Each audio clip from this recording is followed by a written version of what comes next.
Today I'm going to go over my top 5 picks of neighborhoods if you want to invest in Detroit or if you're looking for a place to purchase with great appreciation. And I'll be giving you my number 1 pick for 2021 at the end.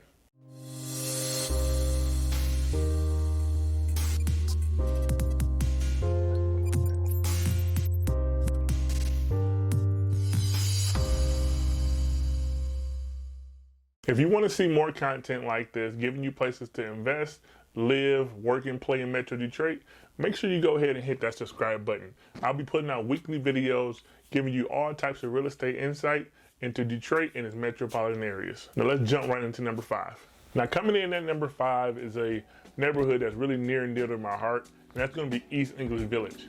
My grandparents actually owned a home, and they still actually do own that home. Since the early 90s, East English Village has been one of the best neighborhoods on the east side of Detroit. All the homes are almost really well maintained. They have beautiful tree-lined blocks, and all the houses have a really large historian type feel. There are a lot of new developments underway in East English Village. One is going to be the historic Algier Theater that's under development right now. Also, a historical place, the Cashew Cafe, which people come from all around the Metro Detroit to go to take part in. It's actually, fun fact, it's actually the only place in the U.S. with feather bowling. I can remember going to my granddad's house and just walking down in the neighborhood and thinking that we were in a totally different part of the city or a totally different city from Detroit. I grew up on the east side of Detroit myself, but East English Village seemed like a totally different world from the normal Detroit cities or neighborhoods. Next up on the list is going to be Rosedale Park and North Rosedale Park. If you're looking for a charming, historic home but can't necessarily afford Indian Village, then North Rosedale Park is your place to be. The neighborhood is filled with gorgeous and very unique homes, all for under $100 per square feet. If you can find you a house that hasn't been well taken care of and get it under contract well under the market, then you can make you some serious money investing in North Rosedale Park. It's also home to great restaurants like Detroit Vegan Soul, which has become really, really popular in the last few years. It also has really cool historic places like the historic Redford Theater. If you've never seen it, go ahead and look it up. You might recognize it from some type of movie that you've seen in the past because it's been a historic destination for sure.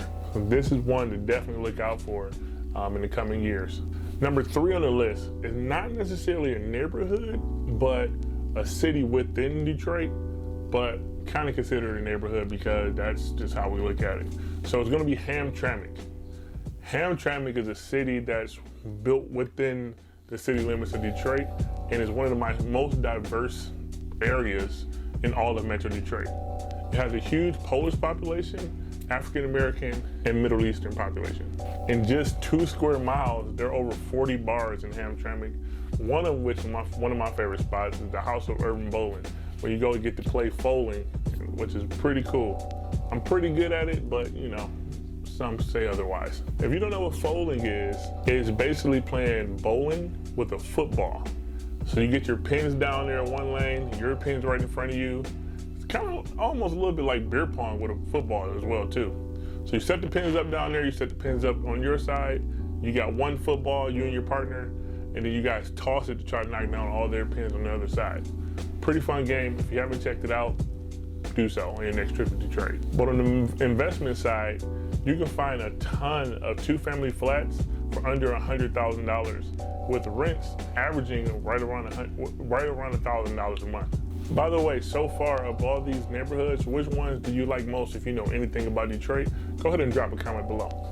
And if you're getting any type of value out of this video, go ahead and hit the like button for me. I appreciate it. Number 2 on our list is going to be Palmer Park, the very historic area in Detroit that has some really cool places within this neighborhood. It actually has an apartment district that's been added to the National Register of Historic Places. Even though historic, they're still affordable. They have a lot of affordable places to rent, as well as a high-end experience for some condos going for $300,000 in the area.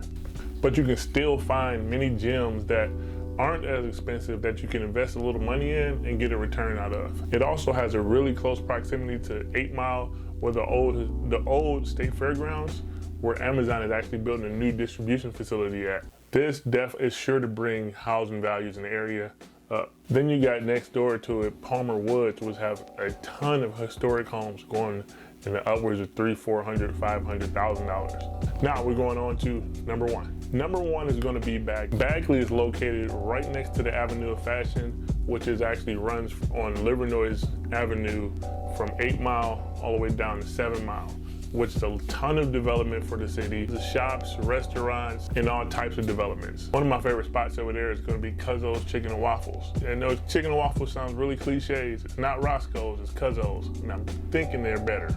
There's a ton of activity going on over in Bagley with a lot of homes going up for right around the $100 per square foot mark and under. So, but you can also find you really cool gyms under there for $30,000, $40,000, $50,000 to turn them into masterpieces and turn around and sell for upwards of $200,000. In addition to Cuzzo's Chicken and Waffles, make sure you check out Baker's Keyboard Lounge. It's one of the coolest places in the city. Bar none, you will enjoy the food and the live music. It's actually the longest operating jazz spot in the entire country. It's also right across from the University District and very close to Sherwood Ford. Both of these are some of the top neighborhoods, and they have been for decades in Detroit. Then my final bonus pick, which is my pick for 2021 investment, is going to be the Jefferson Chalmers area. So this area is really close proximity to downtown Detroit. You just hop on Jefferson, take it all the way down to the city center. Now Detroit doesn't border an ocean or a lake, but we got the Detroit River. And if you want to live on the Detroit River, Jefferson Chalmers is your best chance to be able to do so at an affordable price. And even if you don't want to live on the waterfront or you don't want to invest in waterfront property, they also have homes for under $100 per square foot. A lot of them in dilapidated parts of the neighborhoods that are being redeveloped for under $60,000. So you can get in, invest, and then get out in the mid hundreds or 200,000. Ton of affordable housing projects, and they're also rebuilding the commercial corridor down there as well. Then also they have the added bike lanes and then the busing schedule to take you straight from Jefferson Chalmers all the way straight downtown to catch a Lions game or a Pistons game at the newly built Little Caesars Arena that's just minutes away from Jefferson Chalmers. As a graduate, I may be a little biased as a graduate of Martin Luther King High School because it's not too far from it, but I put my money where my mouth is. It's gonna be a hot spot for years to come. If you got some value from this, go ahead and hit the like button down below, but drop a comment on any neighborhoods that you think I forgot about that should be in on this list. Also, go ahead and hit the subscribe button if you wanna see more content like this, and I'll catch you on the next one.